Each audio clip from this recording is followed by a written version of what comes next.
This channel does not promote any violent, harmful, or illegal activities. All content provided by this channel is meant for an educational purpose only. Trinamool কংগ্রেসের কর্মী সমর্থকরা slogan দিলেন আর তাতেই মেজাজ হারিয়ে ফেললেন বিরোধী দলনেতা শুভেন্দু অধিকারী। জানা গিয়েছে আক্রান্ত এক কর্মীর বাড়ি থেকে অন্য কর্মীর বাড়িতে যাচ্ছিলেন তিনি, আর সেই সময় নদিয়ার গাংনাপুরে তৃণমূল কর্মীদের স্লোগানের মুখে পড়তে হয় বিরোধী দলনেতাকে, আর তারপরেই মেজাজ হারিয়ে ফেলেন শুভেন্দু অধিকারী।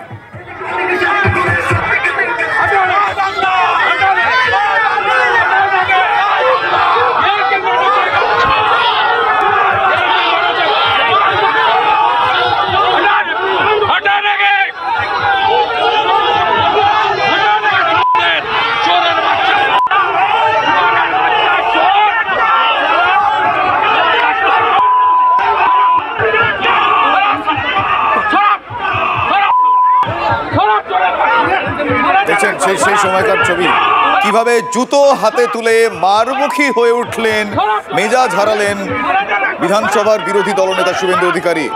আক্রান্ত এক কর্মীর বাড়ি থেকে অন্য কর্মীর বাড়িতে যাচ্ছিলেন, সেই সময় নদীর গাংনাপুরে তৃণমূল কর্মীদের স্লোগানের মুখে পড়তে হয় তাকে। মেজাজ হারালেন তিনি। তারপর কি বললেন তিনি একবার শোনাই আপনাদের। ভেবেছিল কাঁচ তুলে পালাবো, আমি ওদের মোকাবিলা করেছি, আমি একা মোকাবিলা করেছি। গাংনাপুরে রশি দাঁড়িয়ে থেকে এই নোংরামিটা করেছে, আর আমি কাপুরুষ কাওয়ার নই। ওদের মাঝখানে দাঁড়িয়ে ওদের ঘরে ঢুকিয়ে দিয়েছি, ওদের নাম চিহ্নিত করে এফআইআর করব, ওসি গাংনাপুরের বিরুদ্ধে কোর্টে যাব। রাস্তায় নেমে ওদের মোকাবিলা করে এসেছি। মৃত্যু একদিন হবে, দুদিন হবে না। এখানে আবার বন্দুক হাতে সেলফি তুললেন যিনি, তিনিও তৃণমূল কংগ্রেসেরই একজন বলে জানতে পারা যাচ্ছে, এখনো পর্যন্ত আমরা যা জানছি।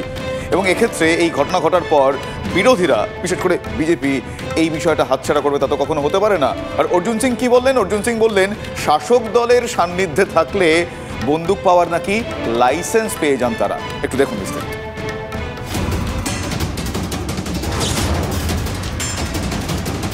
কলকাতা থেকে জেলা, জায়গায় জায়গায় বন্দুক উকি মারছে, গুলি ছুটছে। নিন্দুকেরা বলছেন বিষয়টা তর্ক সাপেক্ষ, কিন্তু বারবার বন্দুকগুলির সঙ্গে তৃণমূলের নাম জড়াচ্ছে। এই যেমন ভাটপাড়া, সোশ্যাল মিডিয়ায় কয়েকটি স্টিল ছবি ভাইরাল হয়েছে, যেখানে বন্দুক হাতে এক যুবককে দেখা যাচ্ছে, তাও আবার পোজ দিয়ে। TV9 বাংলা এই ছবির সত্যতা যাচাই করেনি। অভিযোগ, যার হাতে বন্দুক দেখতে পাওয়া যাচ্ছে তিনি ভাটপাড়ার 22 নম্বর ওয়ার্ডের বাসিন্দা শুভাশিস চক্রবর্তী। শুভাশিস তৃণমূল ছাত্র পরিষদের নেতা বলে খবর। পিস্তল হাতে শুভাশিসের এই ছবি প্রকাশ্যে আসতেই চাঞ্চল্য ছড়িয়েছে। ব্যারাকপুরের প্রাক্তন বিজেপি সাংসদের অভিযোগ, তৃণমূল ছাত্র পরিষদ তৃণমূল করলে আর্মস নেওয়ার অধিকার আছে, আইনে শাসনই নেই। আইনের শাসন কোথায় আছে? পিস্তল হাতে ছবি ভাইরাল হতেই, আর সেই ভাইরাল ছবি খবরে আসতেই, খবরের প্রকাশের পরেই গা ঢাকা দিল তৃণমূল ছাত্র নেতা শুভাশিস চক্রবর্তী। আমরা সেই শুভাশিস চক্রবর্তীর বাড়িতেই এসেছি, বাড়িতে তার তালা দেওয়া। সূত্রের খবর, এর আগেও অসামাজিক কাজের সঙ্গে যুক্ত থাকার অভিযোগে গ্রেপ্তার হন শুভাশিস চক্রবর্তী। পিস্তল নিয়ে ছবির পাশাপাশি তৃণমূল নেতাদের সঙ্গে শুভাশিস চক্রবর্তীর ছবি প্রকাশ্যে এসেছে। যদিও এই নিয়ে শাসক নেতারা বলছেন পাবলিক ফিগার, আমাদের সঙ্গে সবাই ছবি তোলে এবং ছবি তুলে তারা সোশ্যাল মিডিয়া দিয়ে পোস্ট করে, এরকম ন্যাচারাল থিং। যে আমার সঙ্গে কারো ছবি আছে মানে তার ঘটনার দায়ভার আমার। এই ঘটনা যেমন ভুল, দ্বিতীয় হচ্ছে তাকে কোনো ঘটনা ঘটলে তাকে নেতা বানিয়ে দেওয়া, এটাও ভুল। আমার জানতে পারা গেছে এটা একটা খেলনা বন্দুক। ও যদি ছাত্র পরিষদের কোনো পোর্টফোলিও হোল্ডার হতো তাহলে অবশ্যই আমি কোনো মন্তব্য করতাম। ছাত্র পরিষদের কোনো পদে নেই তো, ক্রিমিনালের মতন প্রশাসন দেখবে। যে নেতা সে তো গিয়ে ওর সঙ্গে ছবি তুলছে না।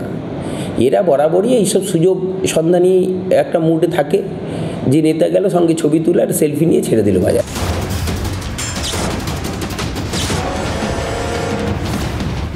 খবর প্রকাশ হওয়ার পর পুলিশ কি এবার নড়ে চড়ে বসবে? এবার কি তাকে জিজ্ঞাসা করবে এই পিস্তল কোথায় পেল শুভাশিস? শ্যামনগর থেকে বিশ্বজিতের সঙ্গে অনন্ত চট্টোপাধ্যায়, TV9 বাংলা। কুলপিতে দলের কর্মীদের দেখে এখন তৃণমূল কংগ্রেসের ব্লক সভাপতি তিনি ভয় পাচ্ছেন, কারণ তাকে নাকি খুনের চেষ্টা হচ্ছে, এবং তাও আবার বিডিও অফিসের ভেতরে। দেখুন। ফের তৃণমূল বনাম তৃণমূলের লড়াই। বিডিও অফিসের মধ্যে তৃণমূল ব্লক সভাপতিকে খুনের চেষ্টার অভিযোগ উঠল দলের কর্মীদের একাংশের বিরুদ্ধে।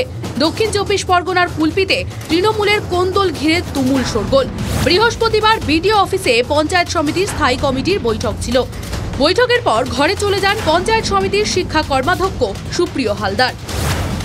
সুপ্রিয় হালদারের ওপর হামলার চেষ্টার অভিযোগ ওঠে। অভিযোগ জেলা পরিষদ সদস্য তৃণমূল নেতা জামাল আহমেদ খানের ঘনিষ্ঠদের বিরুদ্ধে।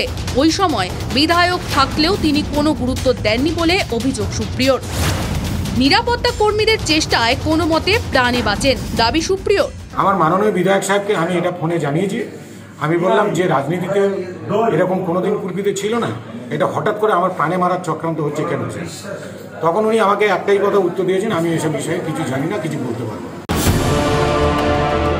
যদিও সুপ্রিয় হালদারের তোলা সব অভিযোগ অস্বীকার করেন জামাল আহমেদ খান। আমরা গাজীপুর গ্রাম পঞ্চায়েতের বিরোধী দলেদের একটা 2.5 লক্ষ টাকা দিয়েছে আর আমাদের সদস্যদের 1 লক্ষ টাকা দিয়েছে। ওদের বক্তব্য যে আমরা সভাপতিকে জানাতে গিয়েছি ওখানটা, এটা কি করে হয় তুমি দেখবে, এই বলে আমরা গিয়েছি। যাওয়ার পরে ওখানে থেকে ওই নাটকটা আরম্ভ করে দিয়েছে, এই আমার মারতে এসছি, এ করতে এসছি। আমার ঘরে ছিলাম, আমার ঘরে দরজা বন্ধ ছিল। দরজা বন্ধ থাকলে বাইরের কোনো আওয়াজ ভেতরে ঢোকে কম।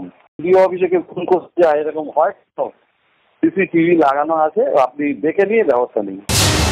অভিযোগ পেয়ে পুলিশ বিডিও অফিসের সিসিটিভির ফুটেজ খতিয়ে দেখছে। সুপ্রিয় হালদারের অভিযোগে স্বভাবতই অস্বস্তিতে তৃণমূল নেতৃত্ব। কুলপি থেকে শুভেন্দু হালদারের রিপোর্ট, TV9 বাংলা।